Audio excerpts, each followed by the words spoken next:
नमः संस्कृताय दोस्तों, यूट्यूब से मैं साधना आप सबका स्वागत करती हूँ। कैसे हैं दोस्तों? आशा करती हूँ कि स्वस्थ व्यस्त मस्त होंगे, अपना और अपने परिवार का ख्याल रख रहे होंगे। इसी आशा और विश्वास के साथ दोस्तों आइए आज हम लोग संस्कृत शिक्षण का दूसरा भाग लेके उपस्थित हुए हैं दोस्तों। इसके पहले हम लोग पहले भाग में 15 क्वेश्चन का अध्ययन कर चुके हैं। आज हम लोग 15 क्वेश्चन का फिर से अध्ययन करेंगे दोस्तों, जो सीटेट और एमपी वर्ग के लिए अति महत्वपूर्ण है दोस्तों। तो आज का मोटिवेशन कोट है दोस्तों, इंसान सफल तब होता है जब वो दुनिया को नहीं बल्कि खुद को बदलना शुरू कर देता है। इंसान सफल तब होता है जब वो दुनिया को नहीं बदलना चाहता है, वो अपने आप को बदलता है और बदल के अपने इरादे मजबूत करके अपने लक्ष्य पे चलता है और दृढ़ संकल्प होके मजबूती से अपने लक्ष्य को हासिल करने के लिए अपने रास्ते पर चलते रहिए दोस्तों। पीछे कभी न मुड़ के देखें तो वो अपने आप को बदलते हुए अपने लक्ष्य को प्राप्त करते हैं दोस्तों। इसी मोटिवेशन कोट के साथ दोस्तों आइए आज का जो हम लोग प्रश्नोत्तरी उसको शुरू करते हैं। आइए दोस्तों, आज हम लोग फिर से जो है शिक्षण प्रक्रिया लेके हाजिर हुए हैं, जिसमें हमारा संस्कृत शिक्षण को हम लोग पढ़ रहे हैं दोस्तों।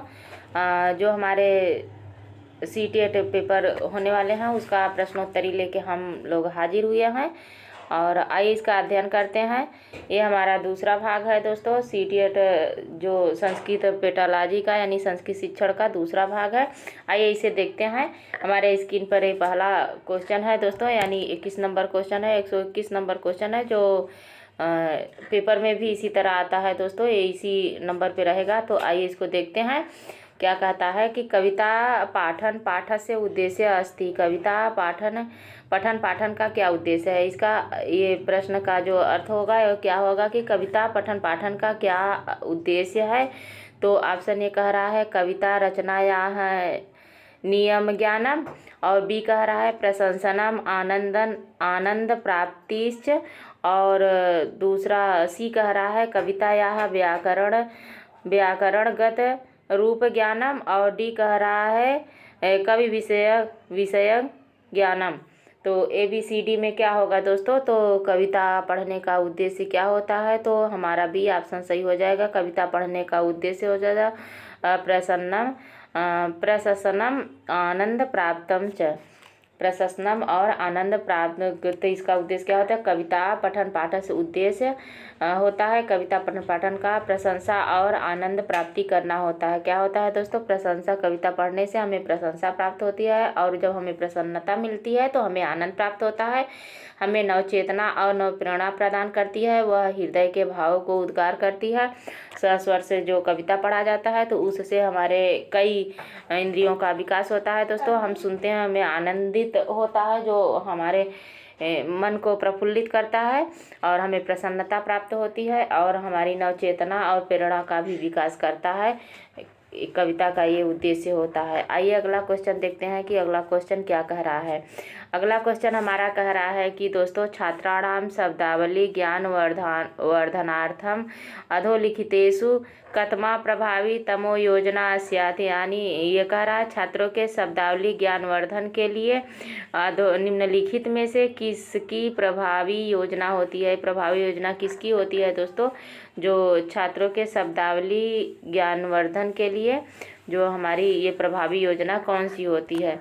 प्रभावी योजना कौन सी होती है दोस्तों? तो इसका ए ऑप्शन कह रहा है प्रत्येक नवीन शब्द से योगेण सह वाक्य निर्माणम, और बी कह रहा है विपरीतार्थक पर्यायवाचिनाम च शब्दानाम स्मरणम, और सी कह रहा है एक मिनट, हमारा सी क्या कह रहा है दोस्तों? सी ऑप्शन कह रहा है कि प्रस्तुत संदर्भानुसारम नवीन शब्दानाम अर्थानुमानम, और डी कह रहा है प्रत्येक नवीन शब्दार्थ शब्द को समय। इसका हिंदी रूपांतरण देखते हैं कि ये कह रहा है ऑप्शन ए कह रहा है कि प्रत्येक शब्द के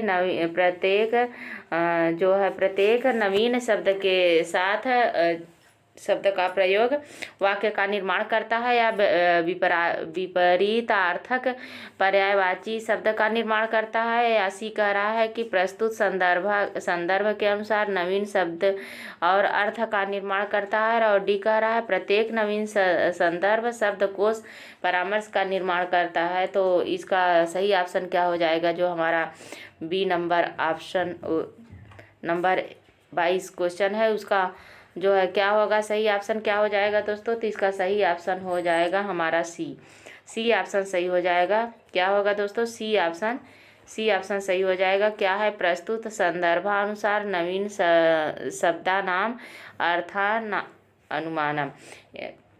इसका वो देख लेते हैं, इस हिंदी रूपांतरण ये कह रहा है कि छात्रों के शब्दावली ज्ञान वर्धन हेतु प्रस्तुत संदर्भ के अनुसार नवीन शब्दों के अर्थ का अनुमान लगाना प्रभावी योजना होता है। नए नए शब्दों के प्रभावों को ये क्या करता है, नए नए शब्दों के भावों को अनुसरण करता है और हमारे ज्ञान के पिपासा को अभिव्यक्त करता है, हमारे ज्ञान को बढ़ाता है। क्या ये शब्दावली ज्ञान वर्धन जो हमारी प्रभावी योजना है वो प्रस्तुत संदर्भ के अनुसार नवीन शब्दों और उसके अर्थ के ज्ञान को बढ़ाता है। तो हमारा सही ऑप्शन सी हो जाएगा। आइए अगला क्वेश्चन देखते हैं, जो हमारे 123 नंबर क्वेश्चन है। तो ये क्या है, भाषा शिक्षक छात्राणाम दोषान पश्येत।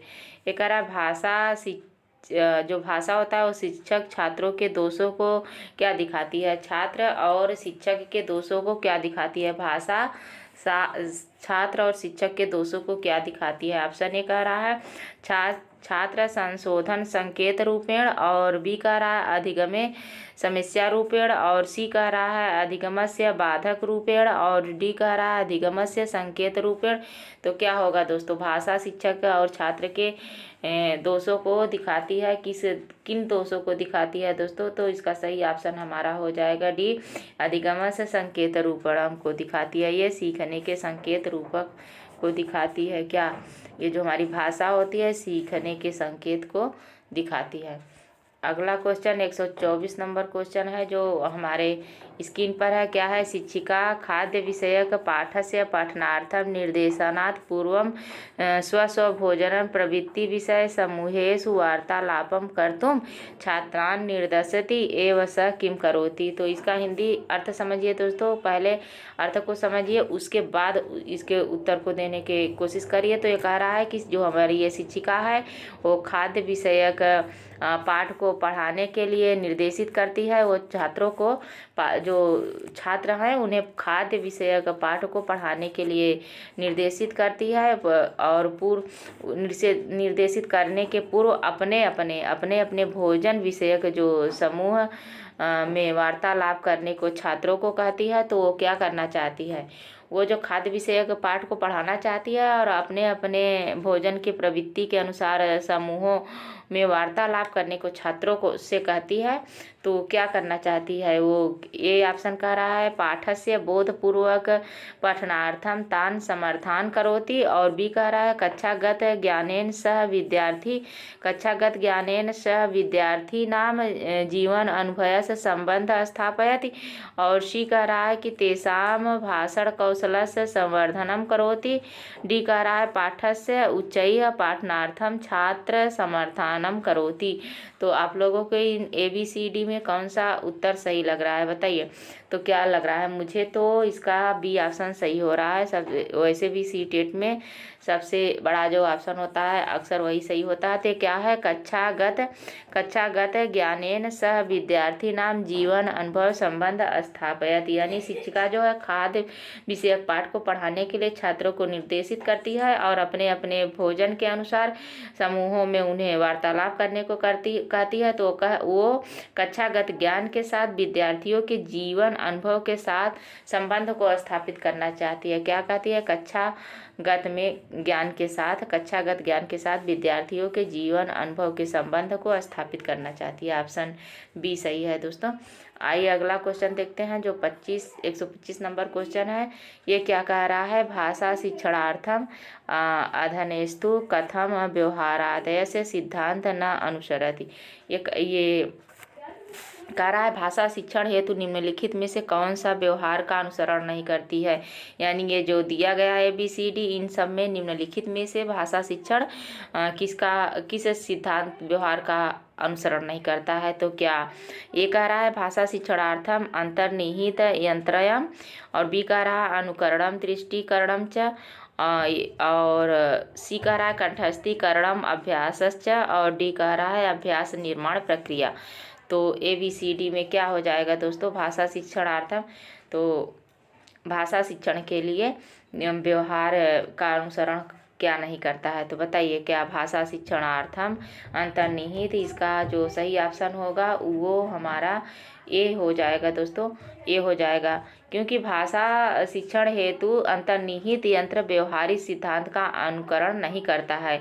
यह अनुकरण और दृढ़ीकरण याद करना एवं अभ्यास करना के साथ साथ अभ्यास निर्माण प्रक्रिया भाषा शिक्षण का व्यवहारवादी सिद्धांत है, ना कि जो है व्यवहारवाद के सिद्धांत का अनुसरण करने का नहीं है। तो ये जो होता ये ऑप्शन हमारा सही हो जाएगा, भाषा शिक्षणार्थम अंतर्निहित यंत्रम जो है अनुसरण नहीं करता है, इसका ऑप्शन ये सही हो जाएगा। आइए अगला क्वेश्चन देखते हैं। अगला क्वेश्चन क्या कह रहा है। अगला क्वेश्चन हमारा जो 26 नंबर क्वेश्चन है, इसको थोड़ा सा छोटा कर लेती हूँ तो समझ में आएगा। ये देखिए क्या कह रहा है दोस्तों, कह रहा निम्नलिखित में से अधोलिखितेषु कतमा उचित उक्ति उचित, यानी इन सब में कौन सी ABCD में कौन सी उक्ति सबसे उचित है। बताइए दोस्तों, ये कह रहा है कि कौन सी उक्ति सबसे उचित है, निम्नलिखित में का कौन सी उक्ति उचित है। ये कह रहा है कस्याचित् भाषायाः ज्ञानं नाम विभिन्न परिस्थितिषु तस्याः भाषा व्यवहारम, और बी कह रहा है कश्चित् भाषा ज्ञानं नाम तस्याः भाषायाः सर्वेषां शब्दानां ज्ञानम, सी कह रहा है कस्याचित् भाषायाः ज्ञानं नाम तस्याः भाषायाः शुद्ध व्याकरणं ज्ञानम, और डी कह रहा है कस्याचित् भाषायाः ज्ञानं नाम तस्य भाषा लेखनस्य ज्ञानम। यानी सभी सही लग रहे हैं, लेकिन इसमें कौन सा हमारा उपयुक्त उचित कौन सा है, सबसे सही ऑप्शन हमारा क्या है। तो देखिए सबसे सही ऑप्शन क्या हो जाएगा दोस्तों, क्या हो जाएगा कश्चित भाषायाम ज्ञानम विभिन्न परिस्थिति, यानी विभिन्न परिस्थिति जो निगेटिव है ये तो कट गया, इसका कोई मतलब नहीं है। और ये कह रहा है कि कश्चित भाषायाः ज्ञानम नाम तस्य भाषा सर्वेषां शब्दानां ज्ञानम, ये तो सही लग रहा है दोस्तों।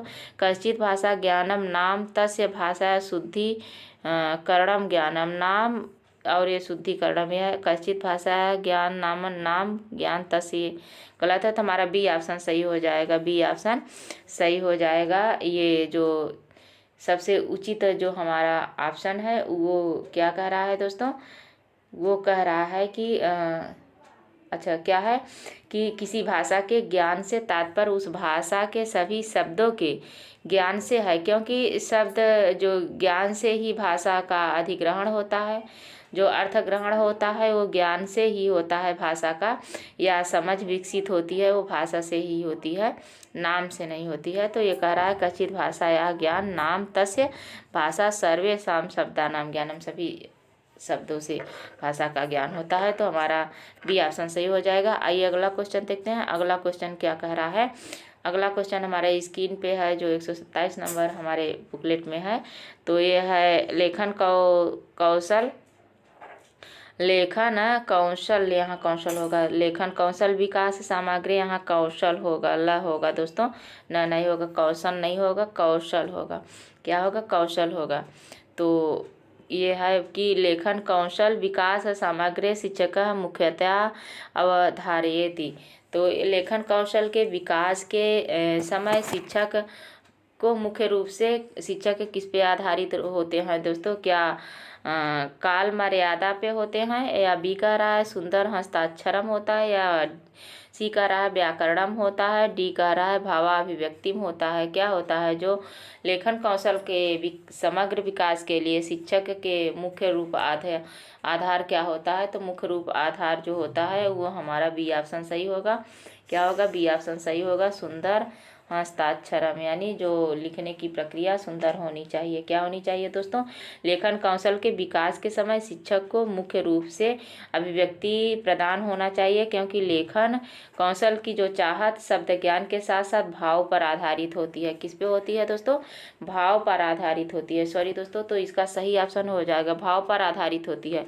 सही ऑप्शन ये डी हो जाएगा। क्या हो जाएगा? भाव अभिव्यक्ति करती है। जो सुंदर लेखन होती है तो कहीं ना कहीं जो सुंदरता होती है लिखने में, वो तो हमारे भाव आकर्षित करती है। तो पढ़ने का भी, अभी इधर उधर लिख दीजिए तो पढ़ने का मन भी तो नहीं करता उसमें। तो ये लेखन कौशल विकास की जो प्रक्रिया होती है वो हमारी भाव अभिव्यक्ति को आधारित होती है। भाव सुंदर जो अक्षर होते हैं, जो लिखने की प्रक्रिया होती है, सुंदर हस्त से कुछ नहीं होता है। ये क्या होता है? भाव अभिव्यक्ति करती है दोस्तों। सॉरी दोस्तों, ये डी ऑप्शन सही हो जाएगा। क्या होगा? डी ऑप्शन सही हो जाएगा। आइए अगला क्वेश्चन देखते हैं। अगला क्वेश्चन 28 नंबर क्वेश्चन है। जो सुरेश एक भाषा शिक्षक अस्ति, यानी सुरेश एक भाषा शिक्षक है। सह छात्रान् एकस्मिन् ग्रामे परिभ्रमत् निर्देशयति, वह छात्रों को एक गांव में जो है घुमाने के लिए ले जाता है। तत्र आपणम, वहाँ के बाजार के सूचना पट पर पढ़ने के उपरांत विवरण देने को कहता है। एवं विधि गतिविधि कथयति, वह किस गतिविधि को जो है कहना चाह रहा है? यानी ये प्रश्न जो है कह रहा है कि सुरेश एक अध्यापक है, वह छात्रों को एक गांव में घूमने के लिए निर्देशित करता है और वहां के बाजार के सूचना पट पर जो लिखा रहता है उसे पढ़कर और उसके विवरण देने को छात्रों को कहता है। तो क्या करना चाह रहा है? वह एक विधि गतिविधि, वो किस गतिविधि को कहना चाह रहा है दोस्तों? ये परियोजनार्थ कार्यम को, या पठनम को, सी कह रहा है लेखनम को, और डी कह रहा है भाषणम को। किसको करना चाह रहा है दोस्तों? तो इसका सही ऑप्शन क्या हो जाएगा? जो हमारा क्वेश्चन है, सुरेश एक जो सूचना पट पे है तो क्या कह रहा है? ये पढ़कर अनंतर गतिविधि की परियोजना का कार्य करना, ये यानी परियोजना कार्यम का निर्माण करना चाह रहा है दोस्तों। परियोजना कार्य का निर्माण करना चाह रहा है। ए ऑप्शन हमारा सही हो जाएगा। आइए अगला क्वेश्चन देखते हैं। अगला क्वेश्चन क्या कह रहा है? हमारा अगला क्वेश्चन जो 29 नंबर क्वेश्चन है, 129 नंबर है बुकलेट में। तो ये कह रहा है कि निम्नलिखित में से श्रवण पूर्व गतिविधि अस्ति, श्रवण पूर्व गतिविधि कौन सी होती है? निम्नलिखित में से श्रवण पूर्व जो गतिविधि होती है वो क्या होती है दोस्तों? क्या होती है श्रवण पूर्व गतिविधि? किसे कहते हैं? प्रस्तुत विषय के जीवन। तो ये पहला कह रहा है परिच्छेदस्य भाव आदाय तदगत प्रश्नानाम उत्तरम लिखित, और उसके बाद छात्रान निर्देशयति, यानी परिच्छेद भाव को आदान प्रदान करके प्रश्नों के उत्तर को लिखने को छात्रों को निर्देशित करता है। और बी कह रहा है शिक्षक प्रस्तुत विषय जीवन अनुभव विषय च छात्र किम जानन्ति इति प्रश्न कुर्याति, यानी बी कह रहा है शिक्षक प्रस्तुत विषय के जीवन अनुभव के विषय में प्रस्तुत विषय को और जीवन अनुभव के विषय में छात्रों को जानने के लिए प्रश्न करता है। और सी कह रहा है कि परिच्छेदस्य विषय प्रश्न कुर्यानि, सी कह रहा है कि परिच्छेद के विषय में प्रश्न करता है। और डी कह रहा है शब्दानाम वाक्यांश च संगृहा तद ऊपरी पूर्व चर्चा कुर्यात्, यानी शब्दों के और वाक्यों के ऊपर जो होता है समूह में चर्चा करने के लिए कह रहा है।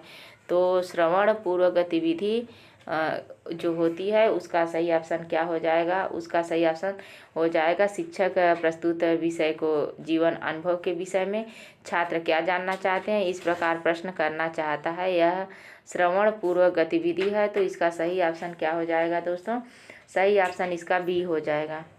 क्या हो जाएगा? बी सही ऑप्शन हो जाएगा, क्योंकि शिक्षक प्रस्तुत विषय और जीवन अनुभव, यानी जीवन अनुभव के विषय में छात्र क्या जानना चाहते हैं इस विषय में प्रश्न करने के लिए कह रहा है कि छात्र क्या जानना चाहते हैं। जो विषय का हमारा प्रस्तुत विषय है और जो जीवन का विषय है उसके अनुभव के बारे में छात्र क्या जानना चाहते हैं, इस पे प्रश्न करने के लिए छात्रों को कह रहा है। तो सही ऑप्शन बी हो जाएगा। अगला क्वेश्चन है हमारा 130 नंबर, ये क्या कह रहा है कि गीता एकम कथा संग्रह पठितति, यानी जो गीता है वो क्या कह रही है, एक कथा संग्रह पढ़ती है। इस प्रकार का पाठ क्या कहलाता है, एवं प्रकारम पाठनम कथ्यते, वो इस पाठ में क्या कहना चाहती है दोस्तों, या क्या कहना चाहती है। परीक्षार्थ पठनम इति, आनंदाय पठनम इति, और विशब्दार्थ पठनम इति, या सूचना प्राप्ति पठनम इति 130 का। तो इसका सही उत्तर हमारा क्या हो जाएगा, जो गीता एक कथा संग्रह है जो पढ़ के क्या होता है, आनंद की प्राप्ति होता है, आनंद के लिए पढ़ने के कार्य में होता है। क्योंकि जो है इस प्रकार का पाठ आनंद हेतु पठन के लिए होता है, क्योंकि यह संग्रह का अध्ययन अत्यधिक रुचिकर लगता है। जो हमारा कविता पाठ होता है या कोई कथा कहानी जो बहुत रुचिकर होती है, तो ये आनंद प्रदान करने, परीक्षा पठनम तो हो ही नहीं सकता, विश्वदार्थम में तो कोई वही सूचना प्राप्ति, सूचना क्या प्राप्त करेंगे। तो इसमें ये हमारा जो ऑप्शन है बी नंबर ऑप्शन उपयुक्त लग रहा है, तो ये ज़्यादा सही उपयुक्त है, तो सही ऑप्शन बी हो जाएगा, आनंद पूर्वक पढ़ने के लिए। 131 नंबर क्वेश्चन है दोस्तों जो हमारा, वो क्या कह रहा है, ये कह रहा है कि रचनात्मक कक्षायाः कवितायाः पठन समय शिक्षक, यानी इसका हिंदी रूपांतरण करके देखिए दोस्तों। रचनात्मक कक्षा में कविता पाठ के समय शिक्षक क्या करता है, कविता पाठ के समय शिक्षक क्या करता है दोस्तों, क्या करता है, समूहेषु चर्चा कविताम अधिकृत स्व मतव्य प्रादुम छात्रान निर्देशयत, यानी जो समूहों में चर्चा करके कविता के अधिकृत को अपने अपने मत प्रदान करने के लिए छात्रों को निर्देशित करता है। या भी कह रहा है कविता पठनम कुर्यात छात्रान पुनरावृत्ति च कर्तुम निर्देशित, यानी कविता पढ़ने के बाद और छात्रों को पुनरावृत्ति करने के लिए निर्देशित करता है। या भी कह रहा है पठन गति कठिन शब्दानाम अर्थान कंठस्थी कर्तु निर्देशीय, ने पढ़ने के बाद जो है कविता के कठिन शब्दों को याद करने के लिए कहता है। और डी कह रहा है व्याकरण गतिविधि नियमानाम उपरि अभ्यासम च ध्यानम ददाति, यानी व्याकरण गतिविधि के नियमों के ऊपर अभ्यास करने के लिए ध्यान देने के लिए कहता है।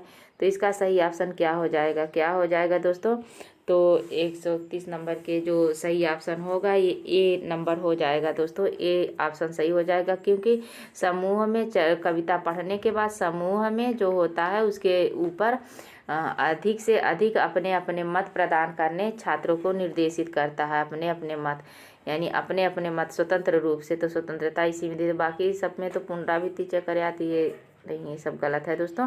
सही ऑप्शन हमारा जो हो बी हो जाएगा, क्या हो जाएगा, बी हो जाएगा। आइए अगला क्वेश्चन देखते हैं। अगला क्वेश्चन क्या है, अगला क्वेश्चन जो 132 नंबर है वो निम्नलिखित अधस्तनेषु केन त्रिभाषा सूत्रम संतुष्टम, यानी निम्नलिखित में से त्रिभाषा सूत्र का आयोजन कौन सा हो दोस्तों, निम्नलिखित में से कौन सा त्रिभाषा सूत्र की संतुति करता है। कह रहा त्रिभाषा सूत्री कौन सा, भारतीय शिक्षण आयोग है, या चट्टोपाध्याय आयोग है, या कोठारी आयोग है, हंटर आयोग है। कहाँ से ये आयोगों से पूछा गया है दोस्तों, जो विभिन्न हमारे आयोग बने हैं वहाँ से क्वेश्चन लिया गया है। तो ये इसका सही ऑप्शन क्या हो जाएगा 132 नंबर का, बताइए आप लोग, इसका 132 नंबर का, तो इसका सही ऑप्शन हो जाएगा त्रिभाषा सूत्रीय का जो प्रयोग किया गया है वह कोठारी आयोग में किया गया। किसमें दोस्तों, कोठारी आयोग में किया गया, भारतीय शिक्षण आयोग में नहीं, चट्टोपाध्याय हंटर आयोग में भी नहीं, ये कोठारी आयोग में किया गया है। आइए अगला क्वेश्चन देखते हैं दोस्तों। अगला क्वेश्चन क्या कह रहा है, 133 नंबर जो हमारा क्वेश्चन है, 133 नंबर क्वेश्चन कह रहा है सर्वेषां बालानां जन्म एवं, यानी डैश डैश इसमें भरना है, क्या भरना है, भाषा अधिकरणस्य अंतर्निहित शक्ति विद्यते, यानी इस कह रहा है कि सभी बालकों के जन्म से ही यानी भाषा अधिकरण करने की अंतर्निहित शक्ति क्या होती है। क्या सर्व जो ये ऑप्शन ये कह रहा है ऑप्शन ए कह रहा है सर्वत्रिकाव्य करणीय विशिष्टियम, यानी जो सभी तीन जो हमारी त्रिस्तरीय यानी तो तीन भाषा है उसकी विशेषता को दर्शाता है, या सर्वत्रिमार्गीय विशिष्टता को सभी तीन मार्गों की विशिष्टता को दिखाता है, या त्रिकर मार्ग विशिष्टीय यानी जो त्रिमार्ग विशिष्टीय कर्म मार्ग है उसे दिखाता है, या सभी त्रिक शब्द कोशीय विशिष्टता को दिखाता है। क्या बाला नाम जन्म एवं भाषा अधिकरण अंतर्निहित, तो किसका अंतर्निहित करता है दोस्तों? तो इसका सही ऑप्शन जो हो जाएगा वो क्या होगा? सी नंबर ऑप्शन सही हो जाएगा। सी ऑप्शन सही हो जाएगा। जो सर्वात्रिक जो सबसे अधिक मार्ग विशिष्ट होते हैं, यानी जो दिए गए विकल्पों में जो ये इसका होगा सभी बालक को जन्म से सर्वत्रिक मार्ग की विशिष्टता से ही भाषा ग्रहण की अंतर शक्ति होती है। किससे? सर्वत्रिक मार्ग विशिष्टता से जो इनके भाषा अधिग्रहण की अंतर्निहित शक्ति विद्यमान किससे होती है? ये सर्वत्रिमार्गी भाषा से। तो इसका सही ऑप्शन सी हो जाएगा। ये अगला क्वेश्चन देखते हैं। अगला क्वेश्चन हमारा है भाषायाः कौशल चतुष्टयम् अतिरिच्य अधोलिखितेषु अपरम कौशलम किमस्याति, यानी ये कह रहा है कि भाषा की कौशल चतुरता के अतिरिक्त दूसरा और कौशल कौन सा है? दूसरा इसके अतिरिक्त और कौन सा कौशल है दोस्तों?